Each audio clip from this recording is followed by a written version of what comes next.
Hey, what's up, everybody? Austyb plays here, and welcome to checking out the Guilty Gear developers' backyard. This is hold on, we're on the first volume. Actually, you know what? Since I didn't check out the first one on the channel, we'll check out both in one video. So, the developers' backyard is basically just here you go, from Daisuke. Greetings from the development team at Arc System Works. This is the beginning of our new project titled Developers' Backyard. Our goal is to create a conversation between us here at Arc System Works and the players. We'll be responding to opinions we've received by sharing our developmental intent as well as new information about our plans going forward. So, the first one goes through statistics, everyone's favorite fighting games. Have you played a Guilty Gear game before? 95% said yes. I'm also in that 95. Favorite fighting game being Guilty Gear. That might be a tiny bit of a stretch at 54.1%, but whatever. Most used character? Soul, of course. Kai, second, of course. Mei, third, of course. They're all really simple, straightforward, and pretty easy to use. Now, most requested. This answer varied greatly between countries, so we'll share the results for each area. In Japan, Bridget, Bridget, Johnny, Ramlethal. Ooh, Ramlethal was already announced, so that's pretty good. Dizzy, Order Soul, Elfelt, Biken, Slayer, Anji Mito, and Jam. For Japan, North America, Biken, Johnny, Dizzy. For Asia, Biken, Johnny, Dizzy. For Europe, Biken, Johnny, Slayer, Dizzy. But is there any mention of my guy Leo in here? Oh. Okay. Well, I guess we can't win them all. Here are our evaluations for each aspect of the Strive beta. 1 very bad, 2 bad, 3 average, 4 good, 5 very good. Battle system, like 3.6. Yeah, I agree. Character visuals, 10 out of 10. Character animations, 10 out of 10. OST/music, phenomenal. People don't really like smell of the game anymore for some reason, but I still like it. It's bullshit blazing. Online lobbies, dysfunctional, bad. It's like a 1.6, should be 0, bad. UI HUD design, I like the UI if I'm being honest. I think people are pissed off about it for no good reason, but I get why people don't like it. It's because they want to keep all the information in one spot instead of it moving around with the health bar. So, second volume. Oh, is that Daisuke? Hi, Daisuke. Hello and thanks for reading Developers Backyard. Oh, this is Akira Katana, director of Guilty Gear Strive. I'd like to thank you all for many responses for Volume 1. Please read Volume 1 here, just did. As our goal is to create a dialogue between us and Arc System. Okay, about Roman cancels. Are they changing Roman cancels?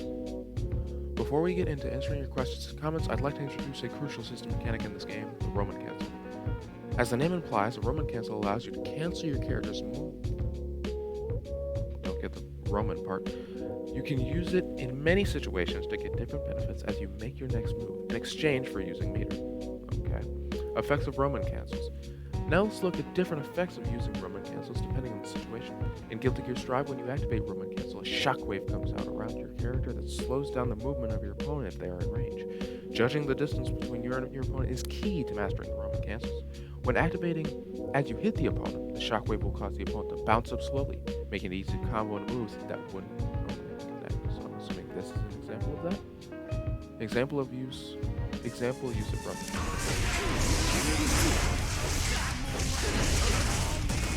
Alright. Simple enough. Bandit, Roman cancel, down heavy bandit bringer. Alright. Anything else? Oh, Roman cancel.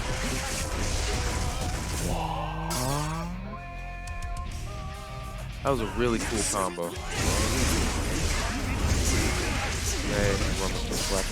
Alright, yeah. So simple stuff. Okay. The shockwave comes out even when you're not attacking. In this case, the shockwave doesn't blow the opponent back, but it does temporarily slow them down. You can take advantage of this slowdown to beat the opponent's attack, or make good use of that, are usually too slow on startup. Okay, this is Blue Roman kit? Blue Roman cancel? Oh, okay. Alright, let's do double ammo.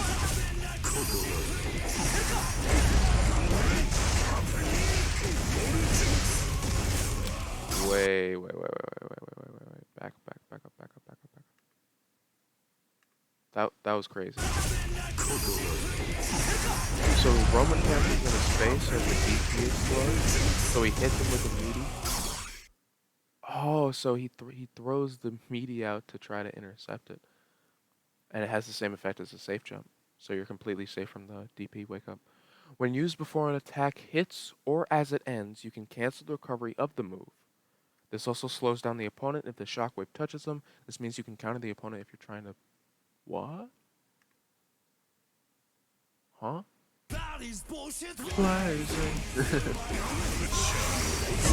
Oh, okay. Yeah. Purple RC. Yeah, get someone. Yeah, get someone to stand opponent. Or PRC. Okay. That's fine, I guess. When activated while blocking an attack, the shockwave will push you back, giving you a chance to get out of a sticky situation. This is replacing dead angle, which I don't really like. Not really that substantial. That's pretty substantial. So somebody does know.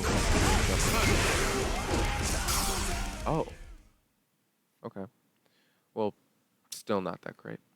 You can get the upper hand in any situation both on offense and defense just by making good use of the Roman cancel mechanic.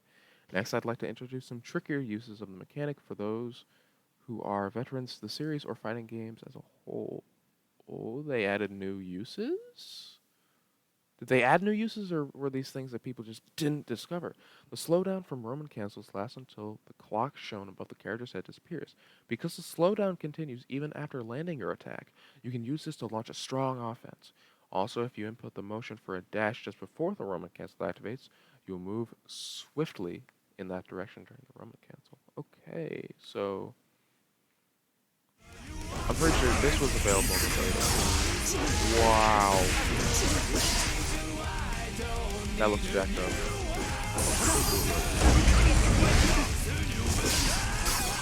Roman cancel Okay, yeah, that I saw. That's dumb.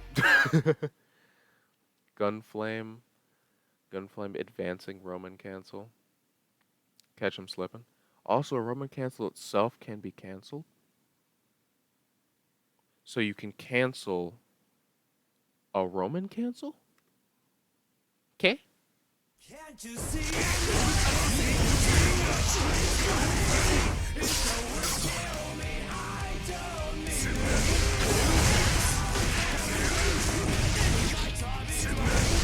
What?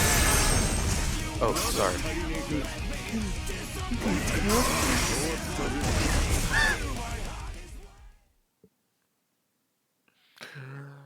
What the hell? These special techniques can be used simultaneously. No, there can't be more. There can't be more.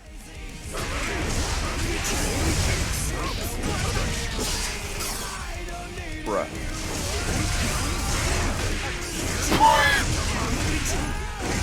Wait. Go back. Watch the combo again, but do something new.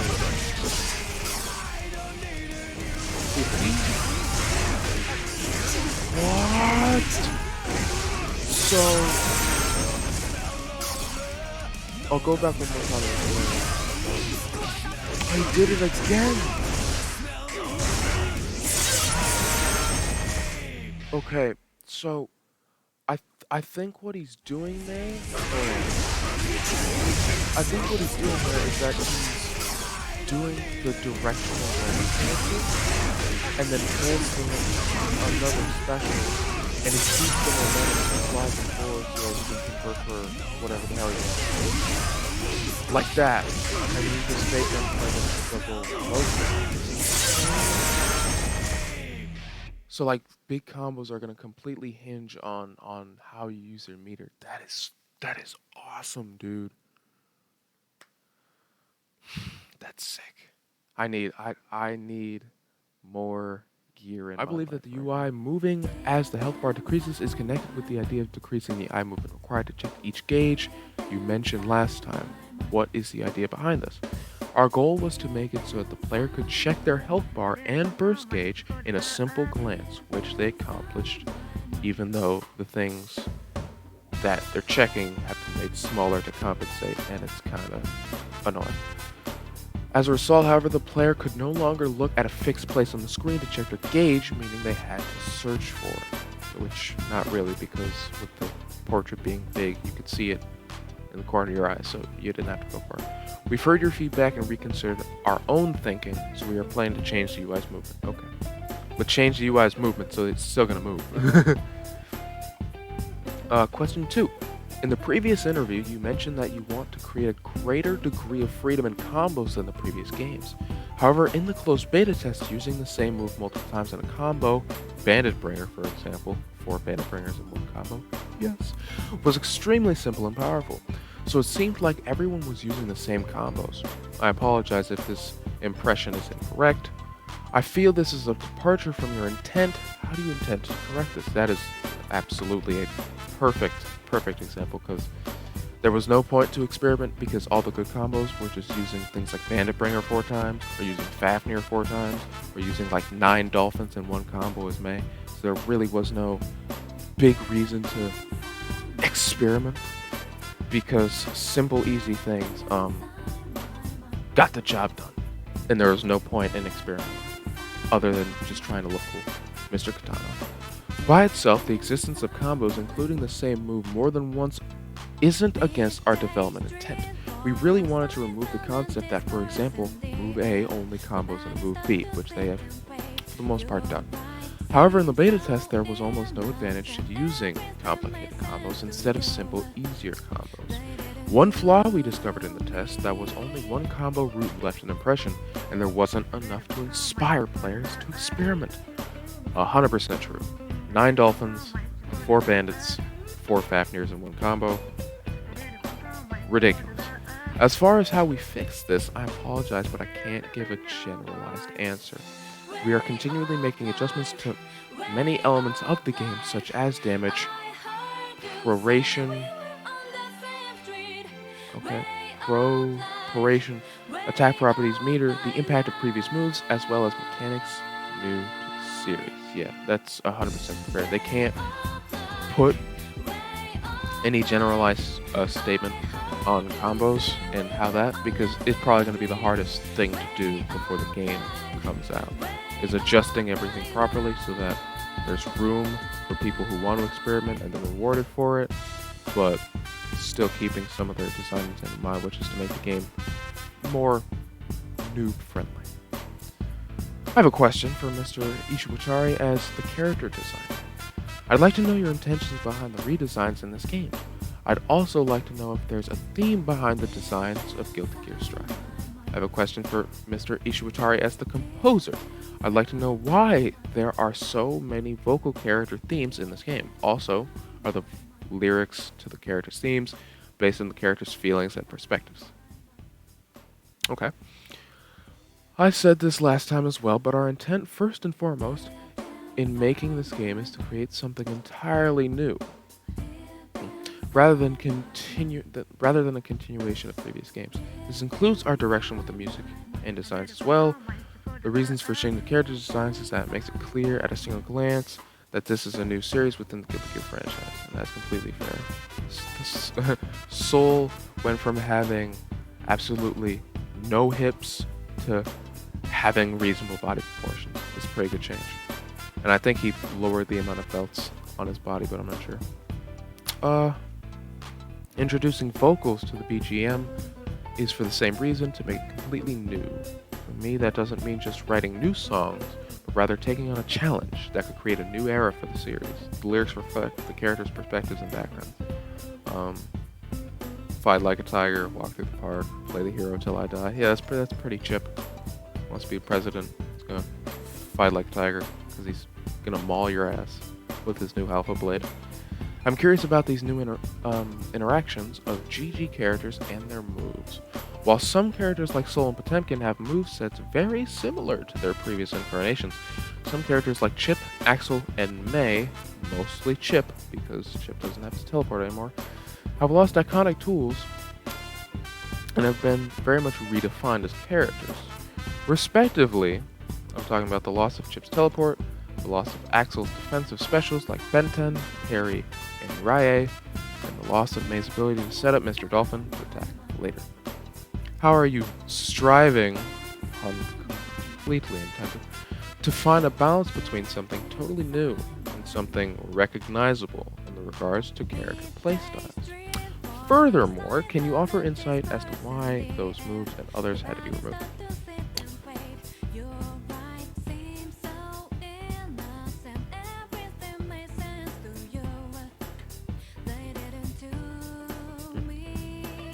That definitely wasn't water. Okay, it's like really flat sprite. Best to Ishwatari. We aren't using previous styles as a base when thinking about changing the character's moves, even though you kinda are. We redefine each character from the ground up. Naturally, we constantly spawn characters from prior titles for a basis for that redefining, but at the very least, we aren't developing them with the idea of removing things from previous games. To roughly outline some of our redefinitions. Chip, he was extremely fast in movement, many of his specials were risky. Axel, he excels at long range, but is heavily at disadvantage at close range. May, uses very simple ways to get big damage, but she doesn't have many tricks. So basically just boiling down characters to their most fundamental aspects, and then expanding on those. Or like making them fit more into that mold. Those are some examples. We plan to introduce more detailed explanations of them and other characters in future volumes of Developers Backyard. Question 5. Can you guys talk about the new air dash? Before you've mentioned this was an attempt to add some depth and address the issue of old air dashes requiring too much practice to react to. This goal may have been accomplished, but with how poor anti-air seem to be in relation to the strength of jump-ins and how many options the new air dash creates, the situation still seems skewed heavily towards aggressing in the air, but now with no real regards for neutral interactions and no strong way to punish this kind of play. I completely agree. Anti-air sucked. Anti-airs were really, really bad because the buttons that people were usually jumping in with were pretty big. Like Soul's jump S, where he takes his sword and like drags it down. His hurt box was too small and the hit box was too big. So when say Faust, or even another Soul went to use their anti-air button, it would either completely lose or just not work. It was bad. It was really bad. First of all, as for the balance between jump-ins and grounded anti-airs in the beta test, we also noticed this problem, thank God. Specifically, jump-in attacks had relatively small hurt boxes relative to their hit boxes. Completely on point. We hadn't put enough work into the aspect at the time of the test, and we are planning to extend the hurt boxes of aerial attacks downwards. Thank Lord. Okay, that's good. Question 6. In the closed beta for Guilty Gear Strive, the wall break mechanic, oh god, was an interesting addition, and quite like the idea of rewarding the attacking player with meter while giving the losing opponent another chance by resetting neutral. However, the increased tension was often considered not worth it by players. Yes, because by the time you got the tension, your opponent was dead. So there was pretty much no point in breaking the wall because the reward basically didn't exist because your opponent was probably already gonna die in like a hit. Are you considering changing the way wall breaks work in order to prevent this behavior, or perhaps changing the reward upon wall break? Yeah. To be completely honest, as of the beta test, we believe that there is a greater merit to breaking the wall rather than staying in the corner. You might want to reconsider that, Mr. Katano. However, we do not intend to completely deny the choice not to break the wall. Wait, we do not intend to completely deny. Okay, so maybe in the future, they will implement something to where you don't have to break the wall, but like you can hit them and they'll slide down or something. I'm not sure. However, we do not intend. Yeah, I feel this is one element of freedom and mischief in the good sense. Okay. What is currently the most difficult aspect in developing the game? Creating a new feel and new excitement out of the genealogy of Guilty Gear. That is completely brilliant. That is about it for the two first volumes of the developer's backyard. I cannot wait. I cannot wait for this game to come out. And it is going to be a doozy when it does drop. So, this has been your boy Austyb Plays here. And I'll catch you when I'm able to upload this. I'm not sure, probably on a Thursday? Yes, probably on a Thursday. Anyway, it's been good talking to y'all. Stay tuned for some more Guilty Gear and maybe some other games that I might be doing. And yeah. Peace.